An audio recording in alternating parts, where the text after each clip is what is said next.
सांसारिक प्रत्येक मनुष्य को ज्ञान प्रदान करने वाली श्री राम कथा।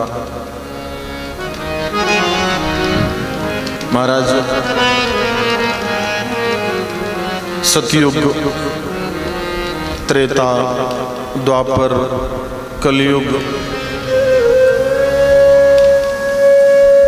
चारों युगों में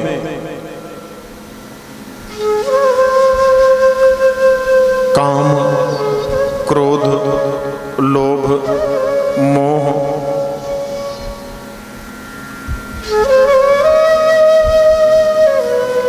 रहता ही रहता है। ऐसा नहीं है कि केवल मात्र कलयुग में ही ये विकार भरे हैं। इन विकारों से सतयुग भी अछूता नहीं रहा, त्रेता भी नहीं रहा, द्वापर भी नहीं रहा, कलयुग भी नहीं है। महाराज,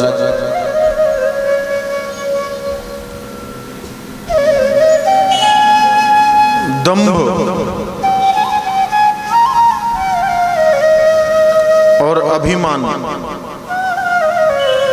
दो ऐसे गुण हैं, इन चारों विकारों से निवृत्ति का सर्वोत्तम साधन हरिनाम संकीर्तन है। लेकिन महाराज, दंभ से निवृत्ति का साधन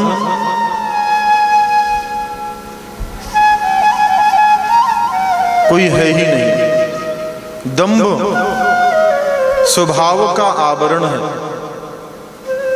स्वभाव की ऊपरी सतह है दंभ।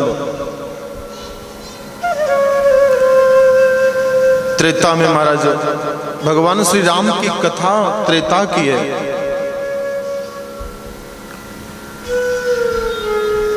त्रेता में भी दंभी राजाओं का वास था। मोटे मोटे दंभी राजा रहते थे त्रेता में भी। ऐसे ऐसे महाराज दंभी राजा प्रतिपल वाणी बदले, ऐसे मोटे मोटे दंभी राजा।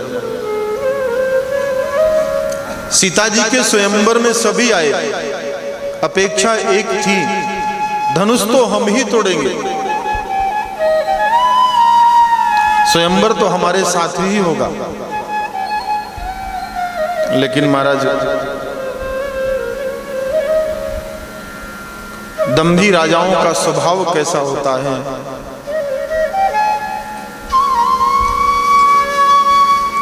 दंभी लोग मृत्यु से बहुत डरते हैं, मरने से बहुत ही डरते हैं। और आज कल काल में सबसे ज्यादा भय केवल है तो मृत्यु का, मरने का।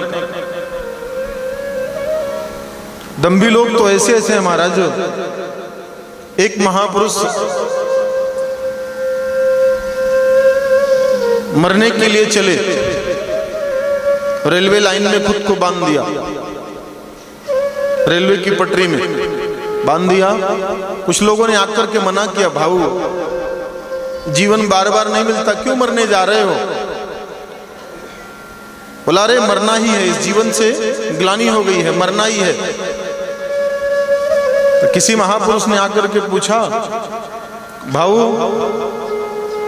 तुम्हारे सिरहाने में क्या रखा है? सिर की तरफ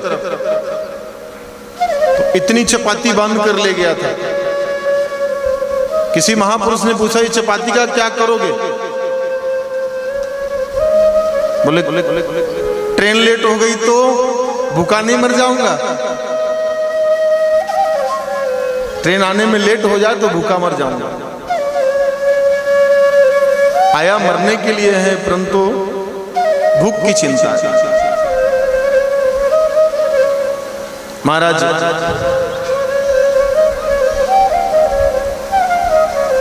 भगवान राम ने धनुष खंडन किया, धनुष भंग कर दिया, और धनुष को भगवान ने खाले छोड़ दिया। धनुष की टंकार से महाराज त्रिलोक पूरा गुंजायमान हुआ। महाराज बाबा परशुराम जी की समाधि टूटी, परशुराम बाबा अपना परसा संभाले और सभा में पधारे। सभा में जैसे बाबा परशुराम पधारे, भीतर से प्रवेश हुआ, महाराज भृगुनंदन के भ्रकुटी देखकर जितने राजा सभा में थे, सब में पहले क्या विचार चल रहा था? अरे ये दोनों राजकुमार हैं, पकड़ लो। धनुष तोड़ दिया तो क्या हुआ? पकड़ के इनको बंद कर दो कारागार में और सीता को साथ लेकर चलो। तो दूसरा कहता है सीता से स्वयंवर कौन करेगा? बोले बाद में आपस में युद्ध कर लेंगे, जो विजयी होगा सीता उसी की। लेकिन जैसे ही बाबा परशुराम को देखा भीतर, महाराज सब दंभी राजा थे, पूर्ण दंभी, सबके महाराज भीतर से प्राण अटक गए। ओहो, अब कैसे करें? ये बाबा किधर से आ गए? अब बाबा ने आकर के सबको एक नजर में देखा और जिस तरफ नजर डालें बस वही राजा सर डोका झुकाकर खड़ा हो जाए। महाराज भृगुनंदन के चरणों में नमस्कार, मैं राजा अमुक पत्रिका से आया हूं, बिना आमंत्रण के नहीं, पत्रिका से आया हूं। मानो परशुराम जी पूछ रहे हैं कि पत्रिका लेकर आया है कि बिना पत्रिका के? और बाबा परशुराम सभी राजाओं को देखा एक बार, देख करके महाराज क्रोध से अंगार। तो राजा जो दंभी थे आजू बाजू में एक दूसरे से बोलते, मैं ना कहता था सीता का स्वयंवर नहीं है, बड़ा खतरा है। अब फंस गए ना, अब इनसे कौन निपटेगा? धनुष तो टूटा नहीं, ऊपर से मरने की नौबत आ गई। जो एक दूसरे राजा मिल करके आए थे वो एक दूसरे को कहते हैं, मैं ना बोला था उधर जाना ठीक नहीं है, तुम नहीं माने, नहीं चलो चलो चलो, अब मरो। आ गए बाबा, छोड़ेंगे नहीं, सबको परसे से काट देंगे। देखो ना हाथ में कितना तेज धारदार परसा है।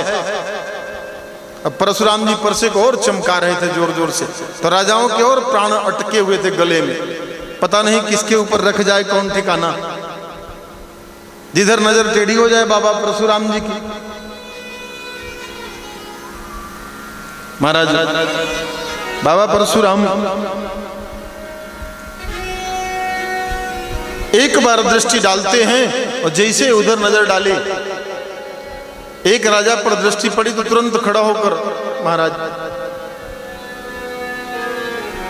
क्षमा करना, मेरे मित्र ने कहा तो मैं आया। परशुराम जी बोले, धूम्रकेतु। बेचारा राजा वहीं आसन में बैठ गया। मित्र से बोलता है, धनुष तो टूटा नहीं, कम से कम धनुष तोड़कर मरते तो संसार में नाम होता। यहां धनुष भी नहीं टूटा और मरना भी है, दोनों बातें। महाराज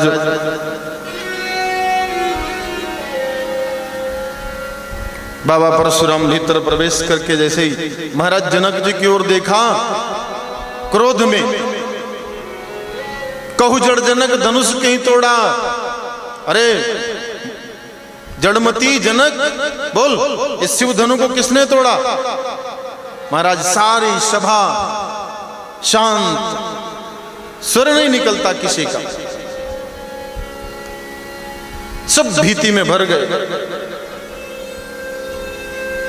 बोलते जा रहे हैं परशुराम, रे दुष्ट जनक, बोलता क्यों नहीं? मूर्ख मतिमंद होकर खड़ा है, अपराध कर दिया तूने, कैलाश पर्वत से समाधि तोड़कर आना पड़ा, मेरे गुरुदेव शिव का धनुष तोड़वा दिया तूने। इस सभा में किसने धनुष तोड़ा है? शीघ्रता से प्रकट करो, नहीं तो न तुम्हारे जी हैं सब राजा, कोई एक को नहीं छोड़ूंगा, सबको मार दूंगा। महाराज सबके प्राण अटके। भगवान राम ऊंचे सिंहासन पर बैठे, बाबा विश्वामित्र भी मौन हैं। लेकिन जैसे नजर बाबा विश्वामित्र जी की ओर पड़ी,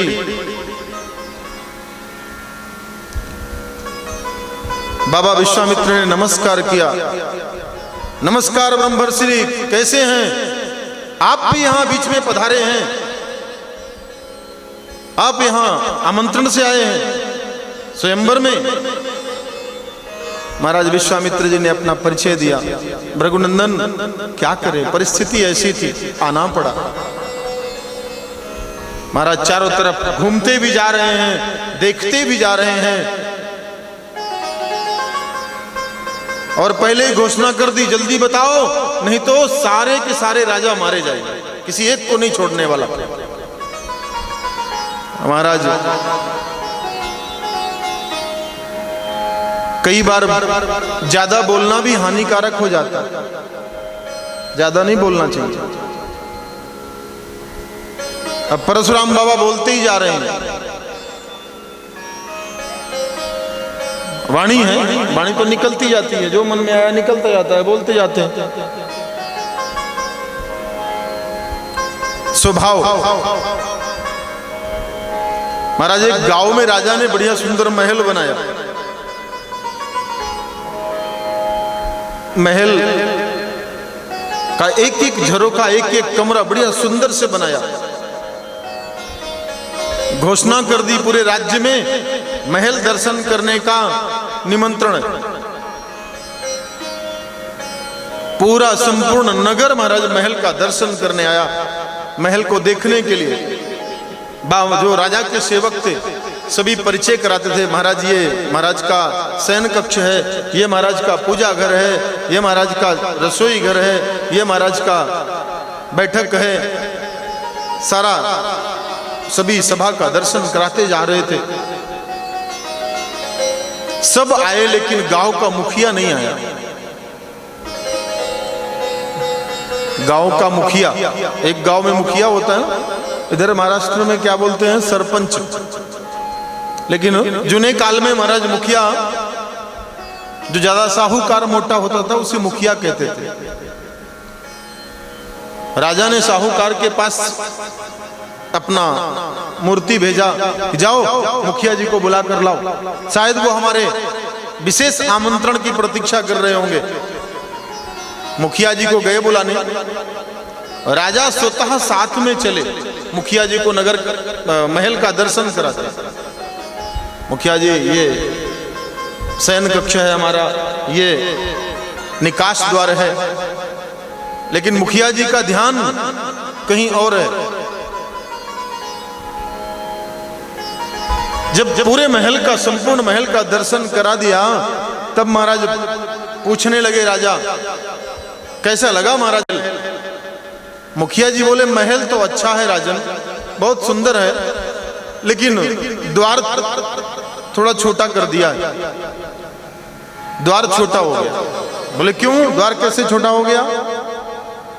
द्वार छोटा हुआ तो क्या हुआ, निकलना आना जाना तो हम ही को करना है। बोले महाराज वो चिंता नहीं है, चिंता है आपके मैयत की। जब आप मरेंगे, अर्थी सजेगी और लहान द्वार है, अब अर्थी बाहर नहीं निकलेगी, तब राजा क्रोध से अंगार हो गए। बोले इस मूर्ख को उठाकर कारागार में डाल दो, इस मूर्ख को पकड़ के कारागार में बंद कर दो। महाराज जेल में बंद कर दिया। संध्याकालीन बेला आई, मुखिया की मुखियाइन बेचारी इंतजार कर रही थी कि राजा के दरबार में गए हैं हमारे स्वामी, आने वाले हैं, आने वाले हैं। संध्याकालीन बेला आई, नहीं वापस आए। तो मुखियाइन स्वतः चल पड़ी तपाशी करने।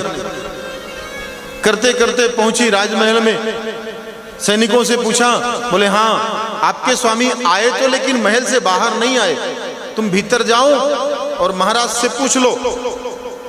महाराज भीतर गई। जैसे ही भीतर पहुंची, महाराज का दर्शन हुआ, महाराज के चरणों में नमस्कार किया और पूछा, महाराज हमारे स्वामी आपके महल में आए थे। बोले आए तो थे, लेकिन कैसे स्वामी है तेरे? मैंने इतना सुंदर महल बनाया, महल दिखाया, द्वार छोटा हुआ और बोल दिया कि आपकी मैयत के वक्त ये द्वार कैसे काम करेगा? आपका अर्थी नहीं, आपकी अर्थी इस द्वार से बाहर नहीं होगी। तो मुखियाइन क्या बोलती है?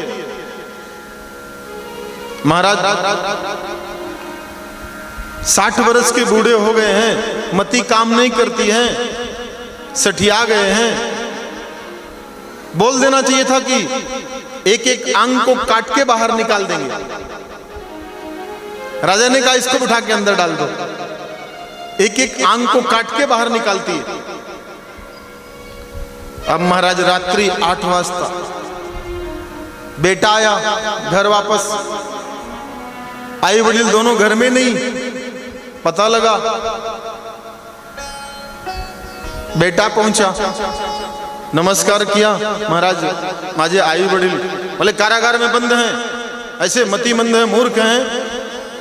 बोले महाराज क्या बताएं, 60 वर्ष की बुद्धि हो गई है, मैं तो रोज इस व्यवस्था से लड़ता हूं। वाणी है फिसल जाती है महाराज, कुछ भी बोलते हैं। हुआ क्या था? बोले अरे मूर्खों ने कहा इतना सुंदर महल बनाया, द्वार से अर्थी नहीं निकल पाएगी। तुम्हारी आई बोलती है आंग काट काट के निकाल देंगे। बोले सरकार इतना ज्ञान कहां उनको, इतना ज्ञान नहीं है महाराज। मुझे मालूम है राजाओं महाराजाओं की समाधि भीतर ही बनानी चाहिए। समाधि का भीतर ही प्रबंध करना चाहिए, बाहर की जरूरत ही नहीं। बोले इसको भी उठा के डाल दो। वो भीतर ही समाधि तैयार करा रहा है महाराज। मतिमंद लोग ऐसे ही होते हैं जिनकी वाणी में कोई अंकुश होता नहीं, बोलते जाते। बाबा परशुराम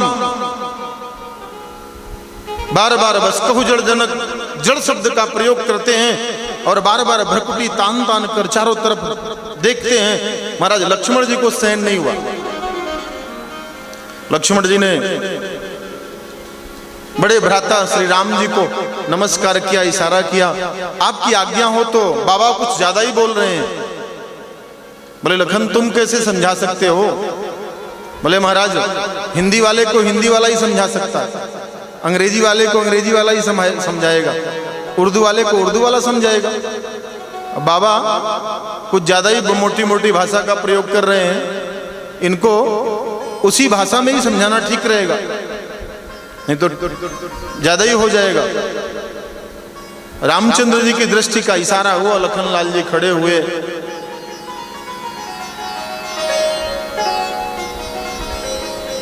खड़े होकर के जैसे ही आगे बढ़े, महाराज लक्ष्मण जी को देखा, ये बालक कौन है? परशुराम जी बोल पड़े। लक्ष्मण जी ने नमस्कार किया, महाराज आप दास ही मान लीजिए, लेकिन महाराज आप इतना क्रोध कर रहे हैं, इस क्रोध का कारण क्या है? परशुराम जी ने कहा दिखाई नहीं देता, इस धनुष का खंडन हो गया। बोले महाराज धनुष का? ये कौन सी बड़ी बात है?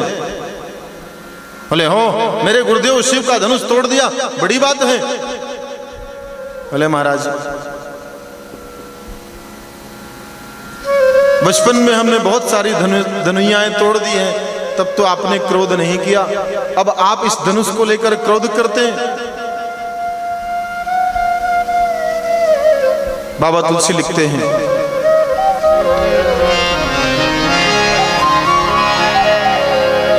बहुधनु ही तोरी लरकाई, बहुधनु ही तोरी लरकाई, पुन असे इसकी गोसाई, पुन असे इसकी गोसाई, बहुधनु की तोरी लरकाई, बहुधन ही तोरी लरकाई, कबू न असे इसकी गोसाई, कबू न असे इसकी गोसाई। बाबा बचपन में हमने बहुत सारे धनुष तोड़ दिए हैं, आपका तो कभी क्रोध नहीं देखा। परशुराम जी बोले तुम अपने बचपन काल में तोड़े हुए धनुइयों की तुलना हमारे इस शिव धनु से करते हो, मूर्ख। लक्ष्मण जी ने कहा बाबा देखिए, बोलना हमें भी आता है लेकिन बोलना नहीं चाहते। बाबा आप ये बताइए, इस धनुष में ऐसा क्या है जिससे आपको इतना क्रोध आया?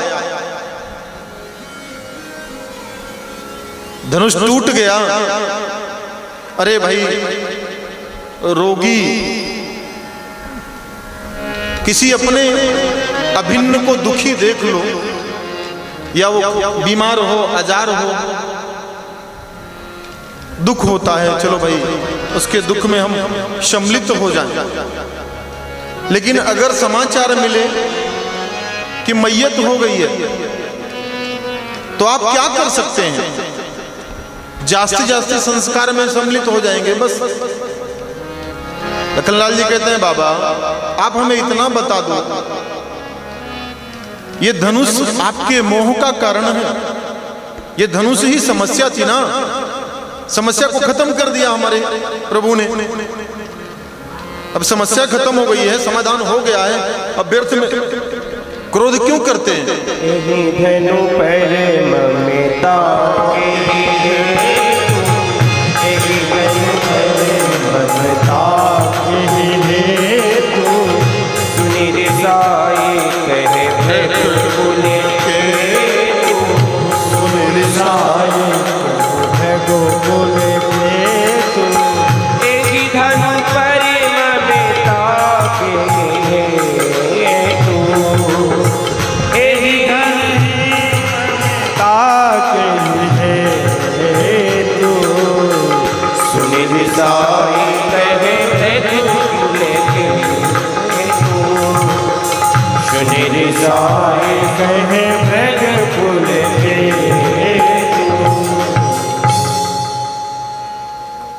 बार बार जब ममता शब्द का प्रयोग किया महाराज लक्ष्मण जी ने,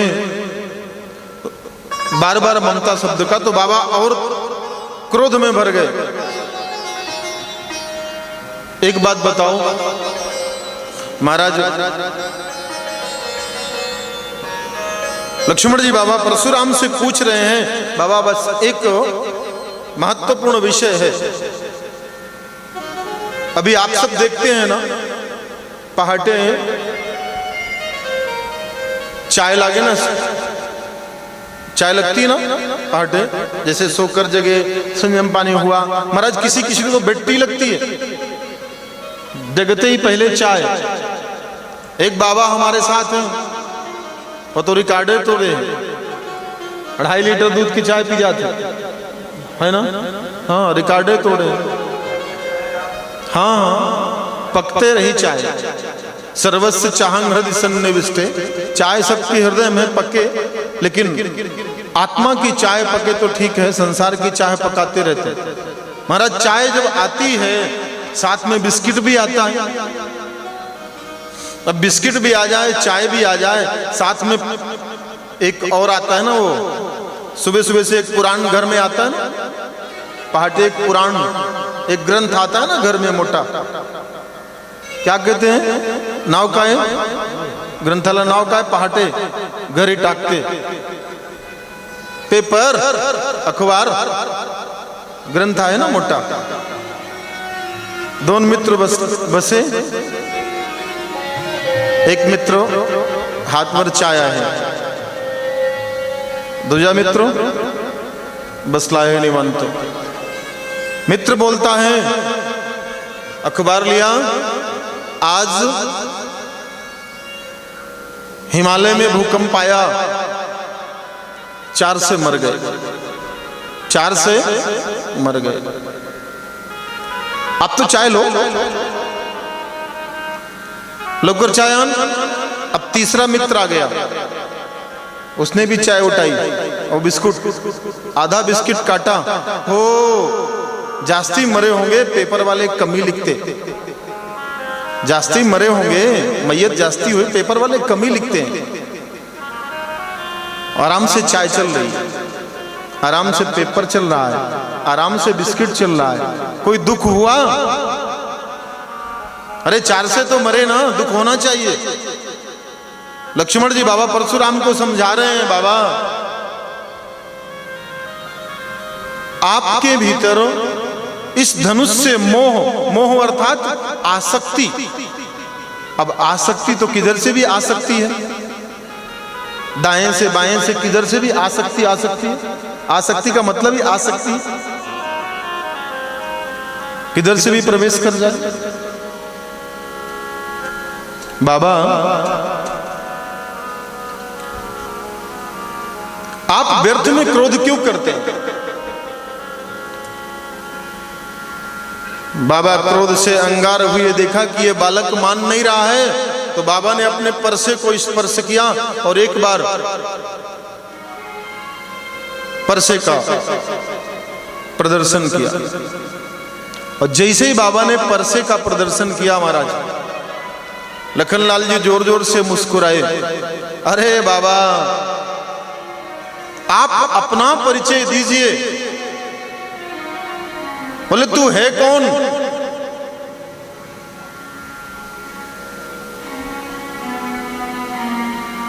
बार बार बाबा परशुराम उंगली दिखाते हैं। गोस्वामी तुलसीदास लिखते हैं यहां वो क्या कहते हैं मराठी में, भोपड़ा, कांदी भोपड़ा कहते हैं, क्या कहते हैं उसको, कांदा भोपड़ा, क्या नहीं नहीं भोपड़ा, भोपड़ा होता है ना वो मोटा वाला, लंबा वाला नहीं, दूधी भोपड़ा लंबा होता है भोपड़ा। उसकी जब लहान, उसका फल जब छोटा होता है ना, लहान होता है, अगर उंगली दिखा दो तो वो उसकी मैयत निश्चित है, ये प्रमाण है। हाँ, उसको वो गोल सा होता है,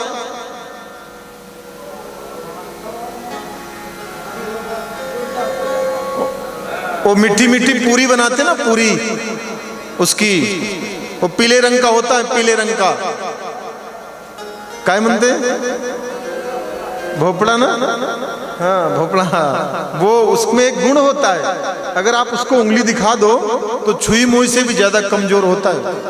उंगली दिखाओ कि दूसरे दिन आपको उसकी जो बतिया है खत्म मिलेगी, बचेगी नहीं। एक उंगली दिखा दो बस, इतना वो दोष मानती है। अब बार बार लक्ष्मण जी को ऐसे ऐसे उंगली दिखा रहे हैं। बाबा तुलसीदास ने लिखा, यहां कुम्हड़ बतिया को नहीं, जे तर्जनी देख मर जाही। यहां कोई वो भोपड़े की बतिया नहीं है कि बार बार आप उंगली दिखाते हो और काम हो जाए। बाबा धनुष से इतना मोह मत करो, धनुष कभी वरदान नहीं देता है। धनुष कभी वरदान देता है क्या? धनुष क्या देता है? धनुष बाण ही देता है, वरदान नहीं देता। और बाण देगा तो प्राण लेगा, वरदान कहां से?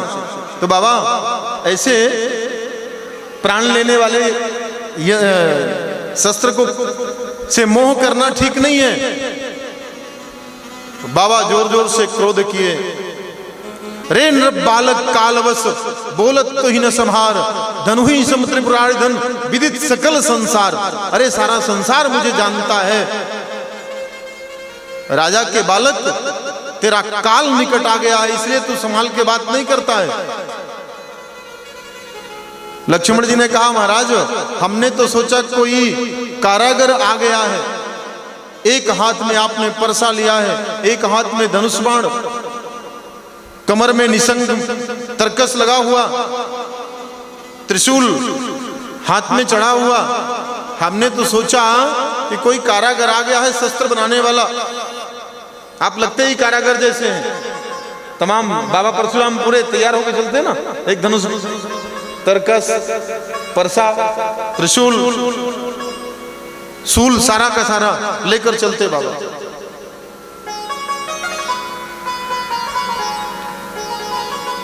मोह का कारण बाबा ने लिखा,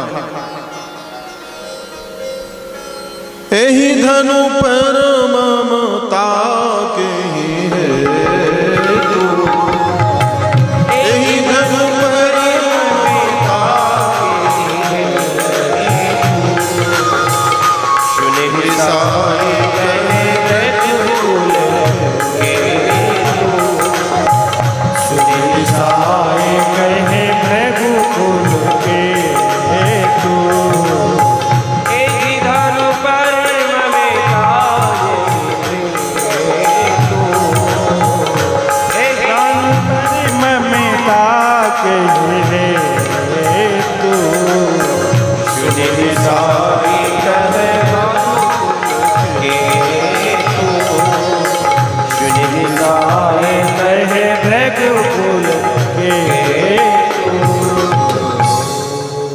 बाबा इस धनुष में इतना मोह मत करो। महाराज एक अभंग लिखा है बिंदु जी ने बाबा के स्वरूप का। एक और धारे धनु, बाबा परशुराम जी एक और धारे धनु, एक और धारे बाण, एक और परशु तेज सुहायो है। बाबा के आयुधों का वर्णन करते हैं लक्ष्मण जी। बिंदु जी महाराज ने लिखा एक और धारे धनु, एक और धारे बाण, एक कांधे पर महाराज धनुष, एक कांधे पर बाण, और एक हाथ बाबा जी के परशु सुहायो है। परसा भी शोभा देता है। एक और शूल, महाराज त्रिशूल भी, एक और शूल, एक और लौह बर्म बाम, भाला होता है ना भाला। बाबा पूर्ण आयुध लेकर चलते हैं महाराज। लौह बर्म बाण, एक और त्रोमर, त्रिवंक सुहायो है। एक बांका होता है महाराज आयुधों में, बाबा वो भी साथ में बिंदु जी ने वर्णन किया। कहा तो बिंदु धन्य भृगवंश मुनीस, तुम्हें संतन के बेश में विचित्र रूप धारे हो है। अरे संतों का बेश लिया है, ऐसा रूप धारण करना चाहिए। महाराज लक्ष्मण जी कहते हैं बाबा आप तो पूरे कारीगर लगते हो। बाबा और क्रोध से अंगार हुए।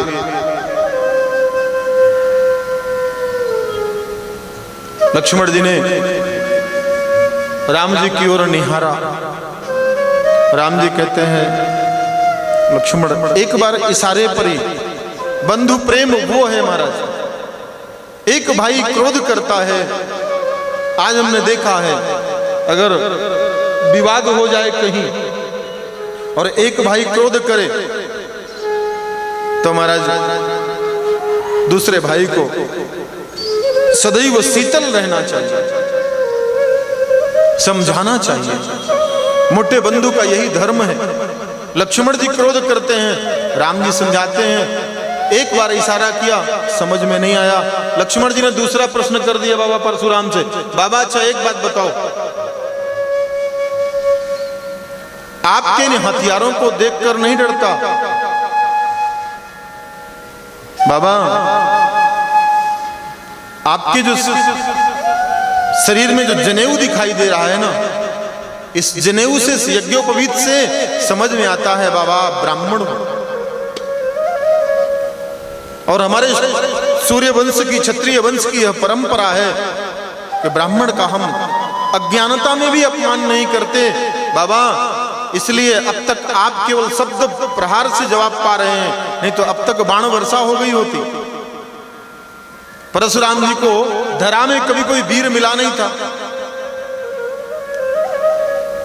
महाराज क्षत्रियों से विहीन करते रहे पृथ्वी को। पहली बार कोई वीर सामने खड़ा हुआ,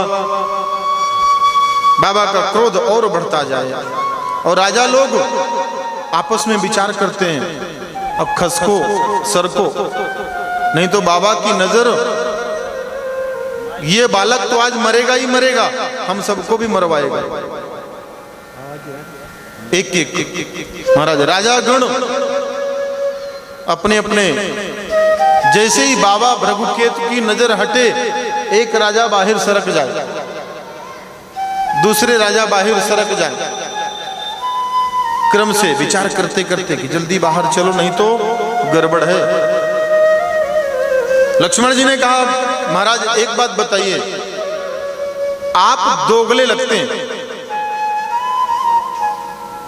एक तो जनेऊ है, ब्राह्मण को अस्त्र धारण नहीं करना चाहिए। आपने अस्त्र भी धारण किया हुआ है। यज्ञोपवीत धारण करने वाले ब्राह्मण विद्वान होते हैं। महाराज एक बात बताइए, बार बार आप परसा दिखा दिखा कर मारने का प्रयास करते हैं, मारने की धमकी देते हैं, भय दिखाते हैं। बाबा बस एक बात बताइए,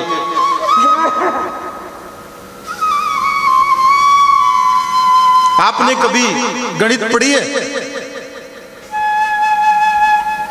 बाबा परशुराम को कहते हैं, लक्ष्मण जी बाबा बताओ, आपने गणित पढ़ी है? गणित, गणित जानते हैं ना?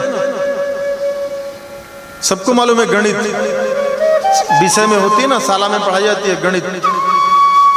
उसमें क्या क्या पढ़ाते हैं? गणित में जोड़, योग, गुणा, घटाना और एक और होता है भाग। भाग होता है ना, भाग, भाग करते हैं। लक्ष्मण जी ने बाबा को कहा तो बाबा मौन हो गए। लक्ष्मण जी ने कहा बाबा बताओ गणित पढ़ी है? बाबा ने कहा तू मूर्ख कहना क्या चाहता है? बोले बाबा बस इतना बता दो, गणित में आप बार बार मेरा परिचय पूछ रहे हैं, बस बाबा मैं बता रहा हूं आपको परिचय। बताइए, गणित में भाग होता है, भाग में भाजक होता है, भाजक, भाज्य और भजनफल। भाजक, भाज्य और भजनफल। भजनफल के बाद आखिरी क्या बचता है? शेष। तो बाबा जो आखिरी शेष बचता है, आप भाजक को भी काट सकते हैं, भजन को भी काट सकते हैं, भाज्य फल को भी काट सकते हैं, लेकिन बाबा शेष नहीं कटता। जो नहीं कटता वही शेष हूं, बस आप विचार कर लो, अब तक आप बचे। रामचंद्र जी ने जब देखा कि महाराज सीमा से बाहर जा रहे हैं, रामचंद्र जी को सहन नहीं हुआ, लेकिन बाबा उधर विश्वामित्र जी की ओर देखकर क्रोध से, एक कौशिक नंदन, विश्वामित्र जी कहते हैं, एक कौशिक नंदन, इस बालक को किधर से पकड़ कर ले आया है? इसे मेरा परिचय करा। अब कौशिक नंदन विश्वामित्र, बाबा तुलसीदास जी लिखते हैं, कौशिक सुनहु मंदे बालक, कौशिक सुनहु मंदे बालक, कुटिल कामे बसनी के कुल बालक, कुटिल कामे बसनी के कुल बालक। कौशिक सुनहु मंदे बालक, कौशिक सुनहु मंदे बालक, कुटिल कामे बसे निजे कुल बालक, कुटिल कामे बसे निजे कुल बालक।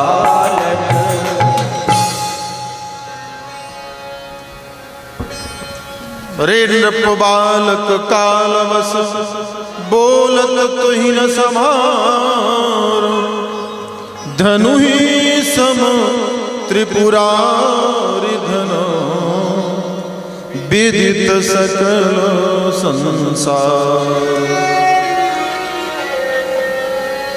सारा संसार मुझे जानता है, तेरा काल निकट आ गया है, इसलिए तू समझना नहीं चाहता। अरे बाबा कौशिक, इस मतिमंद बालक को समझाओ। महाराज प्रभु श्री राम खड़े हो गए, हाथ जोड़कर भृगुनंदन को नमस्कार किया। और जैसे नमस्कार किया, महाराज परशुराम जी का थोड़ा क्रोध शांत हुआ।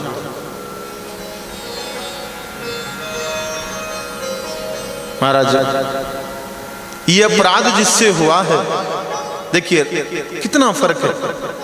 रामचंद्र जी खड़े हुए बड़े शांत भाव से, नाथ ये अपराध जिससे हुआ है शायद आपका कोई दास ही होगा। ये भगवान का गुण है। सर्व सामर्थ्यवान होकर के भी महाराज परमात्मा स्वतः को दास बताते हैं। नाथ शंभु धन भंजे निहारा, नाथ शंभु धन भंजे निहारा, वही है को एक दास तुम्हारा, वही है को एक दास तुम्हारा। हे नाथ शंभु धन भंजे निहारा, नाथ शंभु धन भंजे निहारा, वही है को एक दास तुम्हारा, वही है को एक दास तुम्हारा। महाराज, जिसने धृष्टता की है इस शंभु के धनु को तोड़ा है, आपका कोई दास ही होगा। क्षमा करें महाराज, कोई दास होगा आपका। नमस्कार किया महाराज, जैसे प्रभु राम ने भृगुनंदन का क्रोध थोड़ा शांत हो, रामचंद्र जी की ओर ने एक बार में निहारा। परशुराम जी ने लक्ष्मण जी की ओर से जब ब्रह्म का साक्षात्कार होता है महाराज, विष को विष ही काट सकता है। लक्ष्मण जी क्रोध तो करते हैं, लेकिन परशुराम जी महाराज भी विष्णु अवतार हैं। वाक वज्र का प्रयोग शास्त्रोक्त है, परंतु युद्ध की सीमा में, सामर्थ्य की सीमा में स्वामी तो स्वामी होता है, सेवक तो सेवक ही होता है। पर लक्ष्मण जी को ज्ञान नहीं था कि बाबा कौन है, पर रामचंद्र जी को ज्ञान हुआ। महाराज, कोई दास होगा, बोले तुम कौन हो? बाबा का क्रोध शांत नहीं हो रहा। तुम कौन हो? नाम क्या है तुम्हारा? तब महाराज प्रभु राम बोले, नाथ राम लघु नाम हमारा, नाम लघु नाम हमारा,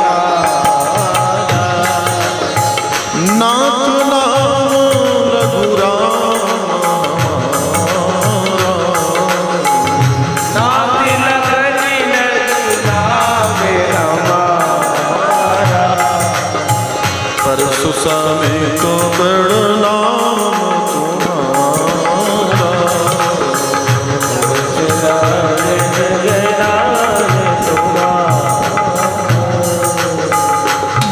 महाराज हमारा छोटा सा नाम है राम,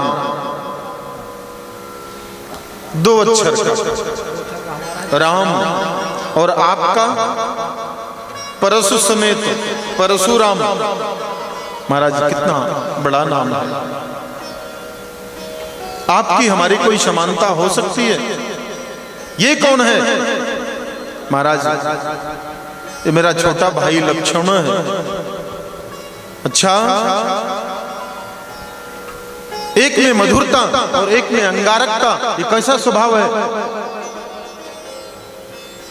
कौशिक नंदन, ये दोनों कुमारों को तुम लेकर आए हो, जाकर के ये समाचार देना इनके माता पिता को कि दोनों कुमारों का वध हो गया, रघुनंदन ने वध कर दिया। महाराज कौशिक जी हाथ जोड़कर खड़े हुए, प्रभु आप सामर्थ्यवान हैं, आप चाहें तो इन्हें दंड दें, अपराध तो हो गया, तुम चुप रहो। पहले बार बार इशारा करके भी कहते हैं कौशिक जी को, भृगुनंदन समाचार देना। अब कौशिक जी महाराज खड़े होकर के जब बोलते हैं तब शांत कराते हैं। भगवान हाथ जोड़कर, महाराज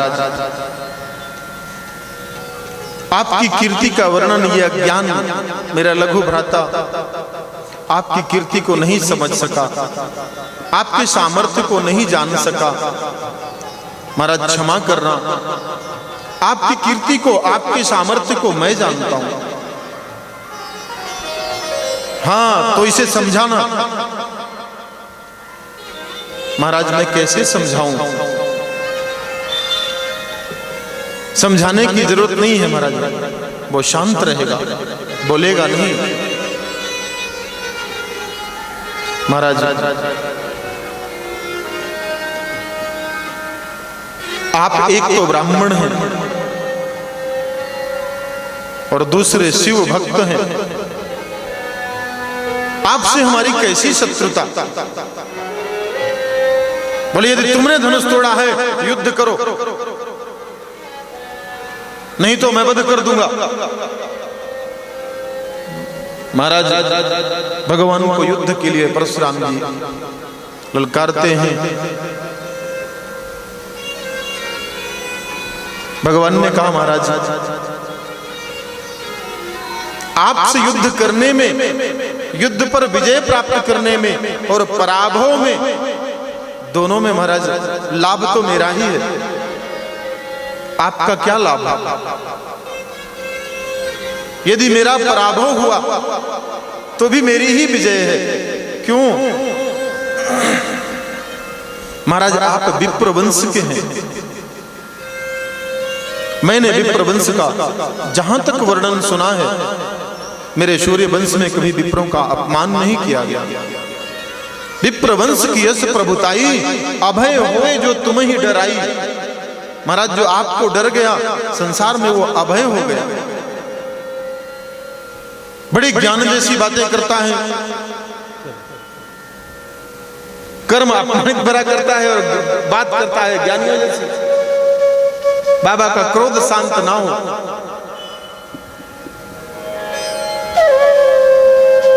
महाराज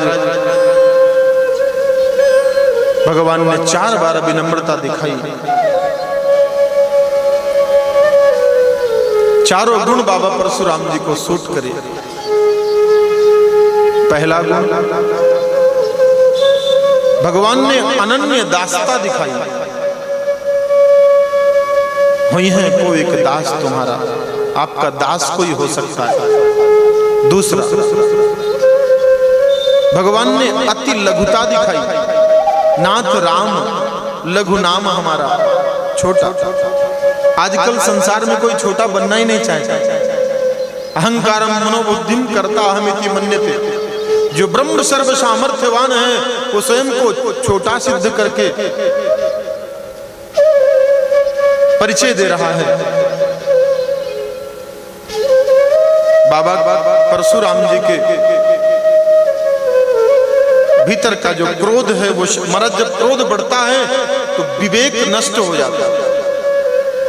राग बढ़ा कि विवेक नष्ट। इसलिए राग को बढ़ने से पहले ही बुद्धिमान व्यक्ति को चाहिए कि राग के बढ़ने से पहले ही राग को शांत कर दे।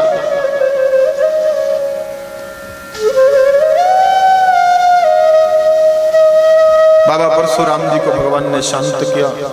बाबा तुलसी लिखते हैं, परशुराम जी ने स्वयं से कहा, हे राम रमापति, अब मेरे समझ में आया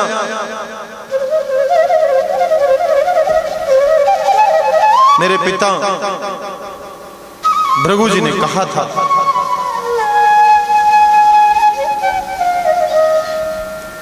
त्रेता के मध्य चरण में उभय अवतारों का साक्षात्कार होगा, लेकिन मेरे मन का संशय नहीं मिटता।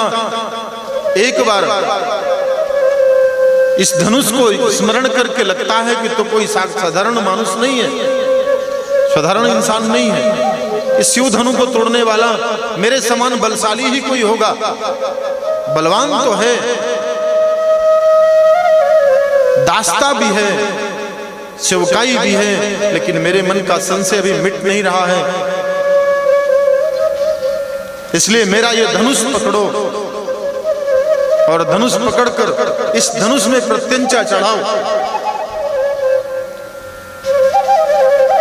बाबा तुलसी महाराज बड़ा सुंदर लिखते हैं,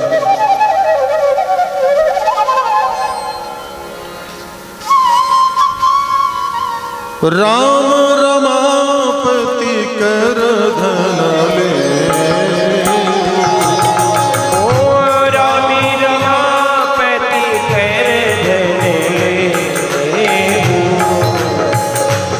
भेजो मोरे संदेह, भेजो मिले मोरे संदेह।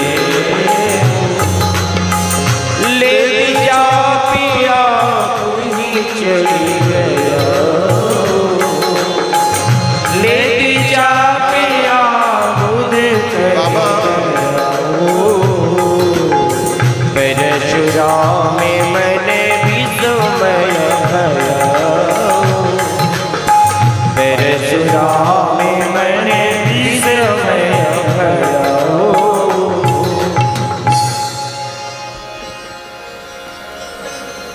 बाबा परशुराम जी ने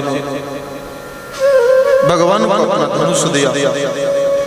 राम रमापति करदन लेहु, खींचो चाप मिटे संदेह, मेरे मन का संदेह मिट जाए। महाराज भगवान ने जब धनुष पर बाण चढ़ाया तो महाराज क्षत्रिय परंपरा है, एक बार यदि बाण का धनुष पर प्रत्यंचा पर हाथ लग जाए क्षत्रिय का और बाण चढ़ जाए तो फिर बाण की मर्यादा है कि बाण का प्रहार तो करना ही पड़ता है। प्रभु श्री राम कहते हैं महाराज अब बताइए बाण तो चढ़ गया, बाबा का संशय मिटा। परशुराम जी महाराज विनम्र हुए, मन का संशय मिट गया, समझ में आ गया कि साक्षात परमात्मा है, मेरा ही अंश है। तो परशुराम जी बोल पड़े, राम अब बाण पर यदि प्रत्यंचा चढ़ा दी है तो प्रहार तो करना पड़ेगा, इसलिए तुम्हारे मन में जो विचार आवे। बोले बाबा आप साक्षात पूर्णावतार हैं, लेकिन आप में दोष बहुत है। बोले राम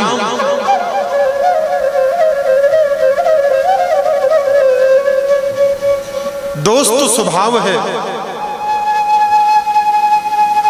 भगवान राम कहते हैं बाबा इतना बताइए अब मैं इस बाण को छोड़ूं कहां?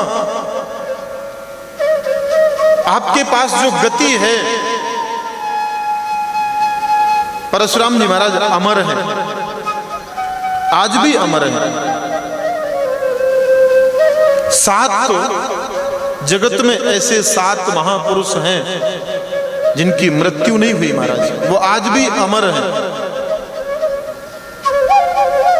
अश्वत्थामा, बलि, व्यास,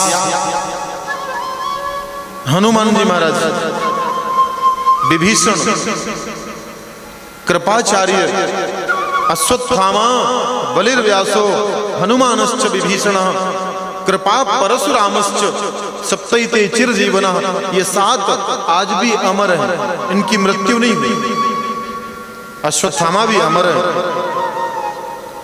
लेकिन बाबा परशुराम की गति इतनी तीव्र है, जो अमरत्व है आपके पास, मैं उस अमरत्व में बाण का संधान करता हूं। बाबा परशुराम हाथ जोड़कर रामचंद्र जी से बोले, राम मैं दिवस में धरती में स्पर्श कर सकता हूं, लेकिन रात्रि में धरती में स्पर्श नहीं कर सकता। रात्रि मुझे कैलाश पर्वत जाना ही पड़ता है, इसलिए मेरे भीतर जो दोष हैं राम, उन दोषों पर बाण प्रहार करो। मेरी जो गति है इस गति पर बाण का प्रहार मत करो। भगवान ने परशुराम जी के दोषों पर बाण प्रहार किया। परशुराम जी महाराज वहां से कैलाश पर्वत की ओर प्रस्थान किए। आज भी महाराज परशुराम कुंड है, कहां है?